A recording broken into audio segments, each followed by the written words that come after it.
Ever had neighbors so annoying that karma just had to step in? Well, these people didn't wait for karma. They became karma. From grease-guzzling guard dogs to accidental buzzer symphonies, these neighbors learned the hard way. Mess with the wrong person? You might end up cleaning up your dog's mess off your lawn at 3 a.m. Buckle up, because these petty revenge stories are absolutely chef's kiss. Story 1 is titled, Neighbor Kept Opening Our Gate So Their Dog Could Poop in Our Backyard.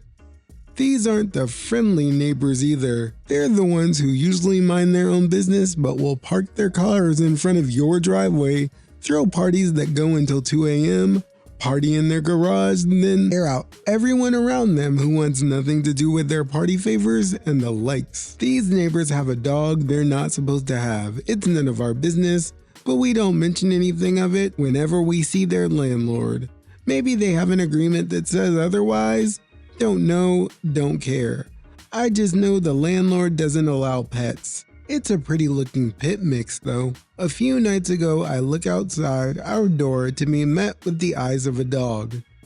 I look at the gate and it's open. The latch faces our yard and has to be lifted to open. I thought the dog pushed on the gate hard enough to open it, which seemed unlikely because they've been there for almost a year now without this happening. I shut the gate and shake it good to make sure it's latched and forget about it. An hour later, the dog is in our yard again.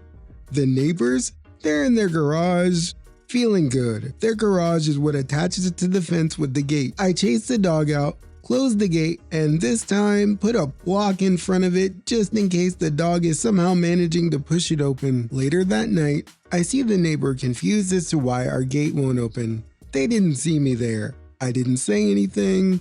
I figured it could be dealt with on a different day. It's Christmas, right? I don't have time to deal with that right then. The next morning, I needed the block for something and pulled it from the gate and thought nothing of it. We had just finished barbecuing the brisket, and over the course of its 14-hour cook, it had to be filled with the drippings bucket. I set the bucket aside with the intent to throw it away, but got distracted and forgot about it. This morning, I went to take the trash out to the yard only to find the gate open with the drippings bucket nearly empty and knocked over.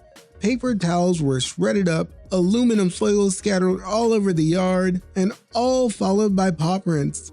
The dog ate the entire bucket, about 32 ounces of pure grease droppings from the brisket. The neighbors are still cleaning up the mess from the dog. The gate now has a padlock on it. All is quite well. Edited to add, I'll give an update on the dog. I don't feel bad for the neighbors, but I have no animosity towards the dog. Edited to add too. Some people have suggested I let the neighbor know what the dog did.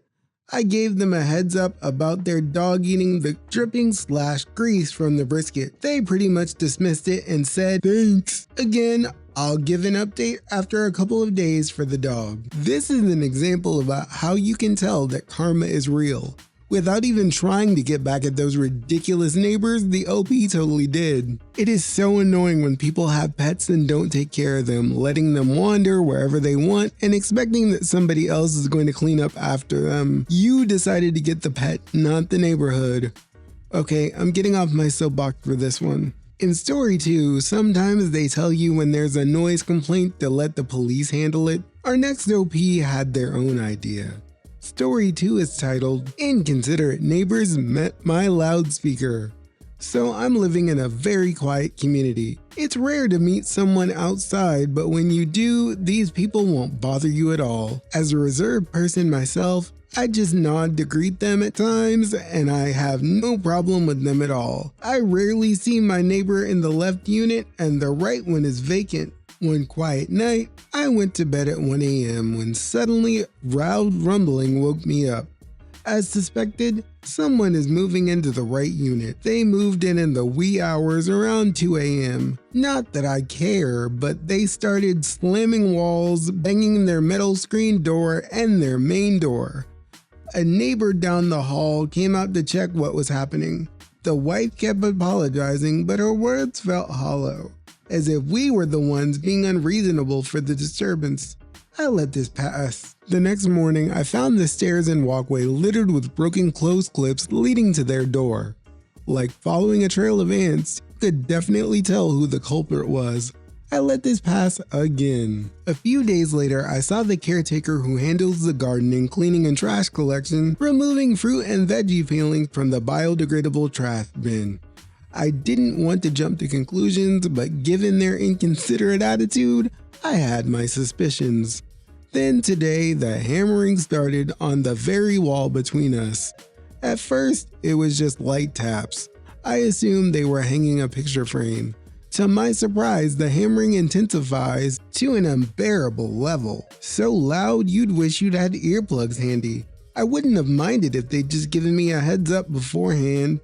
Out of respect for this quiet community, I normally keep my music below 80 decibels. But this neighbor clearly doesn't share the same courtesy. I cranked my loudspeaker to 70% to drown out their noise. Then it hit me. Why am I being considerate to someone who shows none in return? This is the perfect excuse to test my loudspeaker to max volume. I turned it up to 90% and let the music blast and enjoyed it. I couldn't see their faces, but I made my point clear. They have to deal with my music until much later. I get OP is trying to be petty for something like this, but something tells me the only thing that might happen with this one is there's 2 vacancies in the neighborhood because the neighborhood might get sick of both of them. In story 3, we have somebody who thinks the entire garage area downstairs belongs to them, and OP decides to ring their doorbell to teach them different. Story 3 is titled, "Neighbor Kept Blocking My Bike." So I made sure his expensive speakers got a workout. I live in an old building in Porto with a tiny garage floor entryway where people store bikes and random stuff. There's maybe 2 meters of space total. My bike lives there, has for 2 years. Everyone knows this. New neighbor moved in last month. 3rd floor. He bought this massive vintage motorcycle that he's clearly obsessed with. Keeps it covered with this fancy tarp and polishes it constantly. Problem is, he started parking it directly in front of my bikes, like wheel to wheel. I'd have to move his motorcycle to get mine out. I left a note asking him to leave space. No response. I asked him in person. He says, "There's plenty of room, just go around it." There isn't. This went on for about 3 weeks.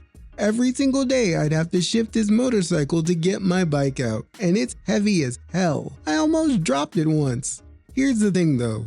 This guy also has an expensive sound system. I know he plays music at like 7 AM on weekends. Loud music. He's really into American classic rock apparently. Our building has thin walls, and I work from home as a translator, which means I'm home basically all the time, with access to the main door buzzer. So I started buzzing his apartment, not consistently, just like every time I thought about it. Which turned out to be a lot. 9:30 AM on a Tuesday, 3 PM on a Thursday, 8 PM on a Saturday. The intercom system in this building is connected to the speakers in each apartment, and they're loud. You can't turn them down. It's some ancient system from the 80s. So after about 5 days of this, he came down while I was leaving, and he asked if I'd been buzzing him. I said, "Oh, sorry, I must have been hitting your button by mistake. These old systems are so confusing." He clearly didn't believe me, but what was he gonna say? 2 days later, his motorcycle was moved to the other side of the entryway. Plenty of space for my bike now. I haven't buzzed him since. Probably. Now these are my favorite kind of petty revenge stories. They really don't have to confront them or talk to them about anything. They set their plan in action and let that karmic boomerang do the hard work. Ready for story 3? This story kind of reminds me of those old science experiments when they used to train mice to do things. Story 3 is titled, "Created a Problem to Keep My Annoying Neighbor Occupied and Get Some Peace."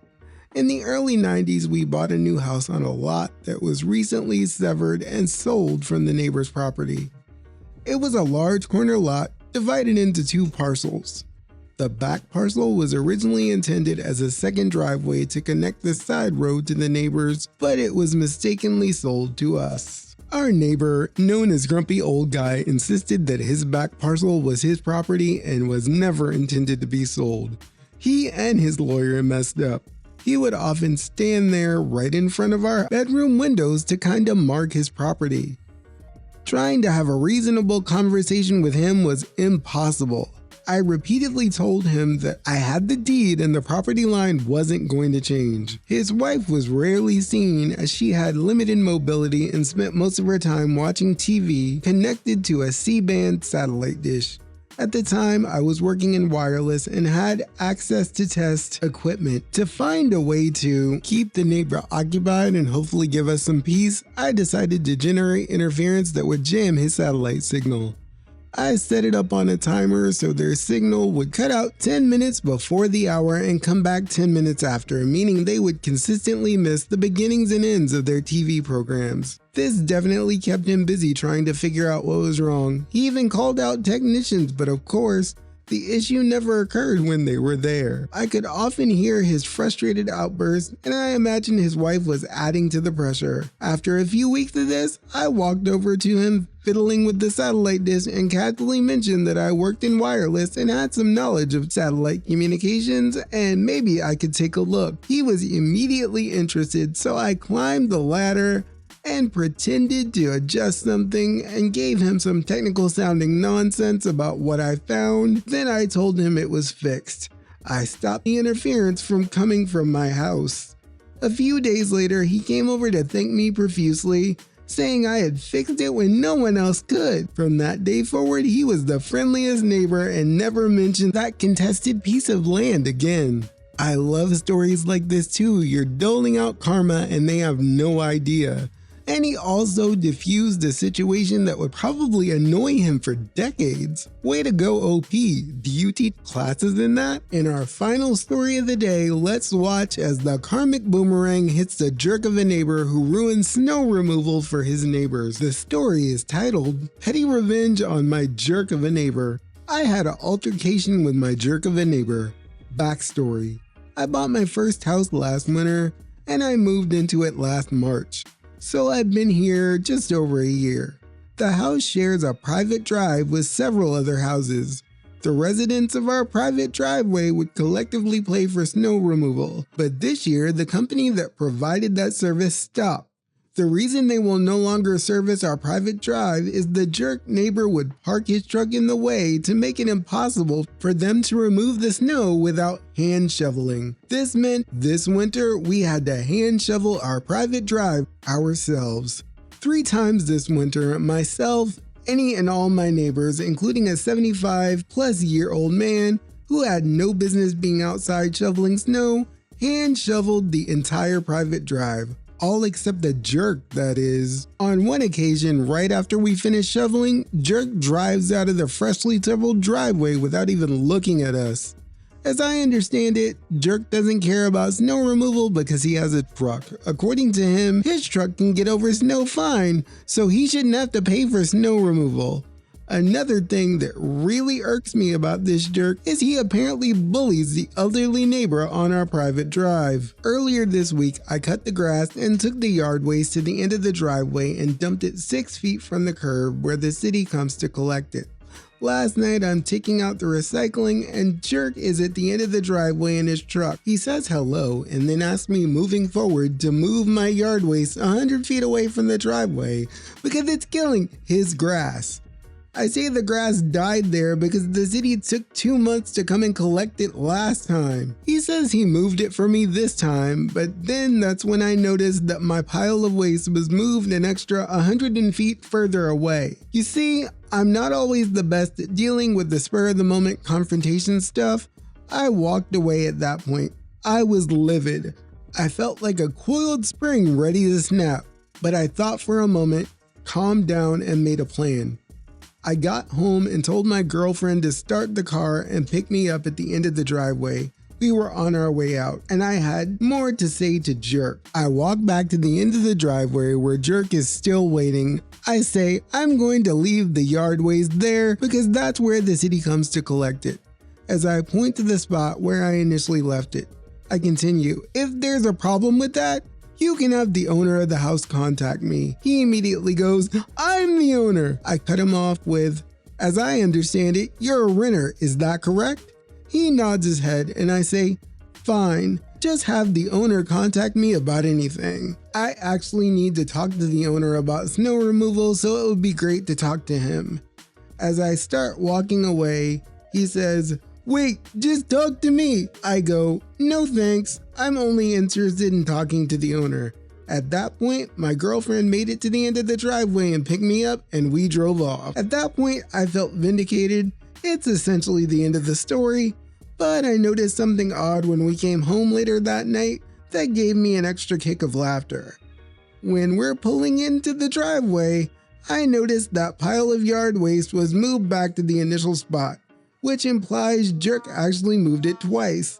Note: technically, the area I left the yard waste in isn't Jerk's property. It isn't the owner's property either. It's the city's. The city maintains the grass about 8 feet from the curb. I'm confident that land is technically theirs, meaning Jerk is wrong anyway. Something tells me that Jerk got a little talking to from the landlord about what they're supposed to be doing or not doing before OP got home. My brother-in-law always says that karma is undefeated. Something tells me OP might be getting a new neighbor soon. I know we're supposed to love thy neighbor, but sometimes being petty is fun. By now, YouTube is showing you some other videos that they think would be awesome for you to watch with me. I'll see you over there. It will totally be worth your time and you get to keep the laughs going. Watch me while you work. Maybe you're trying to fall asleep. I don't know what you're doing. Stick with me for a while. I love to entertain you.